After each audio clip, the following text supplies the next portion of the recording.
आप सभी लोगों का स्वागत है फिर से एक बार क्रिक जोन में। आशा करता हूँ सभी लोग सही सलामत होंगे। तो चलिए शुरू करते हैं आज का वीडियो। जहाँ पे आज जो मुकाबला था ICC cricket world cup league 2 का, ये जो 77वां मुकाबला था, बहुत ही उम्दा किस्म का मुकाबला नेपाल और स्कॉटलैंड के बीच। और बेहतरीन फिर से एक और मुकाबला देखने को मिला है यार। आज जो जीता, टॉस जीता स्कॉटलैंड, बल्लेबाजी करने का फैसला, लेकिन शुरुआत वही लड़खड़ाती हुई शुरुआत। मंजे को करन कैसी चलता करते हैं वहाँ पे शून्य पे। फिर कहीं ना कहीं ब्रेंडन मैकमूलन भी कुछ खास नहीं कर पाते। करन कैसी यानी कि जो शुरुआती क्षण में जो झटके दिए थे, बहुत ही ज़बरदस्त झटके। सोपल कमी ने भी कहीं ना कहीं अच्छी खासी शुरुआत किया था गेंदबाजी में, तो यानी कि पकड़ कर गेंदबाजी करवाया था। लमिचा ने हो चाहे ललित राजवंशी हो, लेकिन कहीं ना कहीं आरिफ शेख ने जब गेंदबाजी की तो बेहतर किया। उसके बाद स्पिनर्स को लगातार लगाए रखा था। दीपेंद्र सिंह एरिल भी ने गेंदबाजी की, लेकिन कहीं ना कहीं चार्ल्स यार और कप्तान रिची बैरिंगटन के बीच जो साझेदारी हुई वो कहीं ना कहीं अच्छा खासा पारी को बुनाने में कहीं ना कहीं ज़बरदस्त प्लेटफॉर्म बनाया, और जहां से एक अच्छी खासी 94 रन की एक पार्टनरशिप थी। लेकिन पार्टनरशिप जो भी आया वो बड़ा वाला पार्टनरशिप है। उस बीच देखे तो पार्टनरशिप उतने लगे नहीं, विकेट चलते गए। हालांकि 68 रन एक ज़बरदस्त अंदाज में बनाया जो सलामी बल्लेबाज थे। हालांकि ललित राजवंशी ने बोल्ड किया था, लेकिन चार्ली टियर ने अपना काम कर दिया था, और चार्ली टियर कहीं ना कहीं कंसिस्टेंसी दिखा रहे हैं। 65 68 रन बहुत ही उमदा किस्म की ये रन और महत्वपूर्ण मैच में महत्वपूर्ण रन बनाकर दिखाए।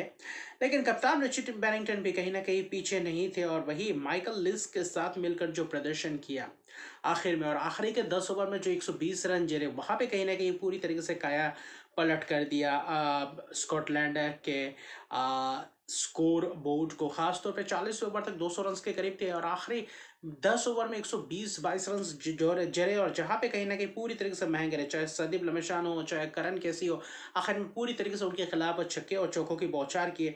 चाहे रिची बैरिंगटन हो और चाहे वहां पे माइकल लिस कहीं ना कहीं उनका बल्ला रुका ही नहीं, और जब अर्शद के पारी बनाया फिर से वहां से उसके बाद पूरी तरीके से करारा प्रहार करते हुए नजर आया। और वही पूरी तरीके से वहां पे रिची बेरिंगटन ने भी करारा प्रहार किया, क्योंकि सेट हो चुके थे और बाद में आक्रामकता दिखाई दी, और जिसके कारण 13-13 20-20 रन की आखिरी ओवर में 21 रन लिए, जिसमें से मार्क वेट ने 3 जबरदस्त छक्के लगाए थे। करण केसी को अगर वहां पे 3 छक्के नहीं लगाते तो शायद 300 प्लस 300 तक ही रह जाते। लेकिन शतक के पारी रिची बैरिंगटन कप्तान द्वारा आखिर में रन आउट हुए, लेकिन 102 रन की बहुत ही महत्वपूर्ण पारी, और माइकल लिस के साथ जो पार्टनरशिप किया, खासतौर पे 162 पे 5 होने के बाद 287 पे छठवां विकेट गिरता है, जहां पे 123 रन की एक विशाल कायम एक पार्टनरशिप करते हैं, और वहीं पे माइकल लिस ने ताबड़तोड़ अंदाज में बल्लेबाजी करने का मुजाहरा दिखाया।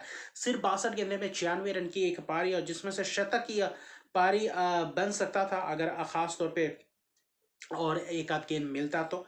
लेकिन कहीं ना कहीं मार्क वेट ने भी जो आखिर में अगर जो आखिरी ओवर में जो 3 छक्के लगाए वो कहीं ना कहीं करारा प्रहार था, और माइकल लिस ने कहीं ना कहीं मैच का रुख पलट दिया था। वरना 300 रन तो बहुत ही दूर थे 40वें ओवर तक। आखिर में जाकर 323 रन बनाते हैं 6 विकेट के नुकसान पे। 2 विकेट भले ही करंट कैसे लेते, लेकिन आखिरी के 2 ओवर में कहीं ना कहीं थोड़ा बहुत ज़्यादा ही महंगे रहे, वरना अच्छा खासा किफ़ायती गेंदबाजी किए थे। लेकिन कहीं ना कहीं Rajbanshi 10 over 41 run 1 wicket 2 wicket Dipendra Singh Airee, तो कहीं ना कहीं बेहतर किया था मैच में। लेकिन माइकल लिस्क और रिची बैरिंगटन का प्रहार कहीं ना कहीं वहां पे चूक हो गए, वहां पे विकेट्स नहीं चटका पाए, और कहीं ना कहीं थोड़ा बहुत साधारण सा गेंदबाजी भी दिखाई दिया उस आखिरी के 10 ओवर्स में। लेकिन जो चाहिए था 324 रन के एक विशाल कायम लक्ष्य, और कहीं ना कहीं जो ये सीरीज चला यहाँ पे बेहतर प्रदर्शन करते हुए नजर आ रहे थे नेपाल की टीम। शुरुआत अच्छा खासा करना था, लेकिन शुरुआती शर में कहीं ना कहीं 2-3 विकेट गिरना वहां पे कहीं ना कहीं थोड़ा बहुत दिक्कत में डाला था नेपाल को, क्योंकि कप्तान ने भी 3 रन बनाकर चलते बनते कुशल बुरते रन आउट होते 17 रन बनाते। कोशिश अच्छी की थी, शुरुआत अच्छा खासा किया था वहां पे। आसिफ शेख को बोल्ड करते हैं, खासतौर पर मैकेंसी जोन्स जो डेब्यूटेंट ने जो आज विकेट चटकाए, जो आज गेंदबाज की बेहतरीन अंदाज में स्कॉटलैंड के लिए यह गेंदबाज ने किया पूरी तरीके से बखूबी अंदाज में गेंदबाजी के पार्टनरशिप से की कोशिश थी, वहां पे पार्टनरशिप भी निभाया आरिफ शेख के साथ। भीम शर्की ने आज कहीं ना कहीं बेहतर प्रदर्शन करते हुए नजर आए। 73 रन की एक जबरदस्त पारी के लिए आखिर में महत्वपूर्ण समय अपना विकेट गवा बैठे, वरना वहाँ पे अगर और थोड़ा रहते तो शायद और लंबा पार्टनरशिप कर सकते थे। लेकिन उसके बाद भी कहीं ना कहीं माइकल लिस्क आए और वहीं पे आरिफ शेख का विकेट गया, भीम शर्की का विकेट गया, तो कहीं का वहाँ पे 2-3 विकेट उस दौरान गिरे, जिसके कारण थोड़ा बहुत और फिर कहीं ने पिछड़ते हुए दिखाई दे। गुलशन जहाँ भी कुछ खास नहीं कर पाए, माइकल लिस्क के शिकार हो गए। लेकिन दीपेंद्र सिंह एरी, आरिफ शेख ने भी 39 रन की एक अच्छी खासी पारी को संभालने वाली एक पारी खेली थी, लेकिन आखिर में एक उसको बड़े स्कोर में तब्दील नहीं कर पाया जो पिछले मैच में किया था। लेकिन सोमपाल कमी और दीपेंद्र सिंह एरी ने कहीं ना कहीं पूरी तरीके से समा बांध लिया था। आखिरी 14 ओवर में 141 रन चाहिए था और वहां पे कहीं ना कहीं ट्विस्ट ला दिया था इस मैच में पूरी तरीके से बखूबी अंदाज में, क्योंकि 36वें ओवर में जो प्रहार किया पूरी तरीके से, वहां से कहीं ना कहीं वापसी किया माइकल लिस्क को। फिर वहां पे विकेट्स भले ही गए हो, लेकिन वहां पे पूरी तरीके से फिर देखें तो जो 40वें ओवर के बाद बेहतरीन अंदाज में रन्स बटोरे, 11 रन ऐसे करके आए। ब्रेंडन मैकमुल्लन के एक ओवर में 18 रन आए, जहाँ पे लगातार 2 छक्के जड़ा था सोमपाल कमी ने। यानी कि सोमपाल कमी आज बहुत ही उम्दा किस्म की पारी खेले। जो पिछले मैच में करण कैसे ने खेला था, वैसे ही सोमपाल कमी खेले। ऑलराउंड प्रदर्शन और कहीं ना कहीं आखिर तक मैच को ले जाने की कोशिश में थे।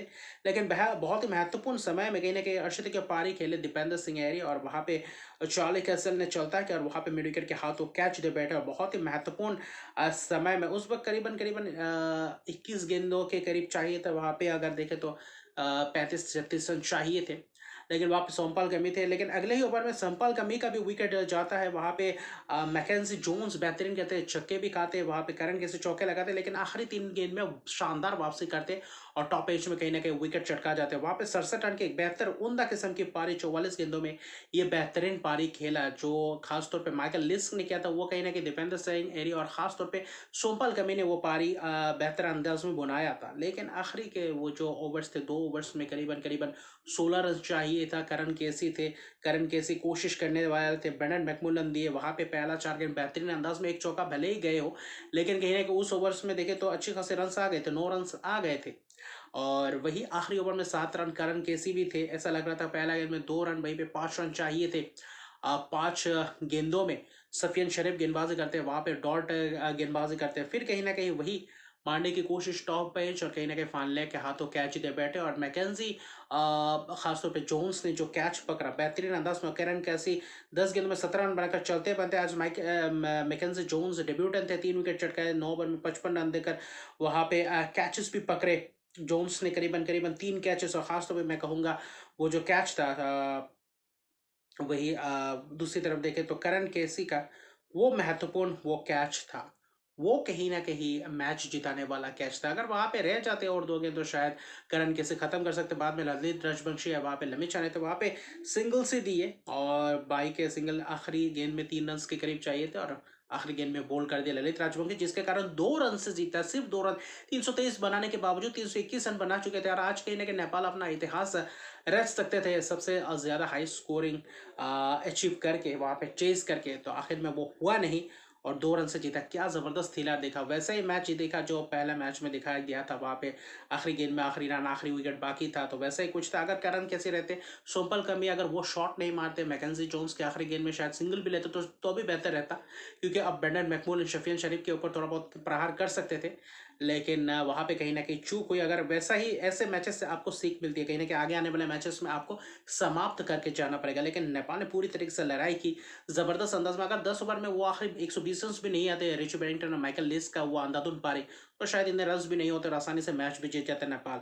और शुरुआती क्षण में टॉप ऑर्डर के बल्लेबाज से कहीं ना कहीं एक बल्लेबाज चलता है, लेकिन कहीं ना कहीं रोहित पौडेल कप्तान का बल्ला इस सीरीज में चला नहीं। पिछले 3 मैचेस में वहाँ पे कुशल भुट्टे एक चले आसिफ शेख, तो कहीं ना कहीं आसिफ शेख और रोहित पौडेल से उम्मीदें हैं, जिनके ऊपर सबसे ज्यादा उम्मीदें रहते वो कहीं ना कहीं चला नहीं। लेकिन भीम शर्की कहीं ना कहीं ठीक ठाक बल्लेबाजी किए, लेकिन फिनिशिंग भी अच्छा खासा कर चुके थे सोमपाल कमी और दीपेंद्र सिंह एरी।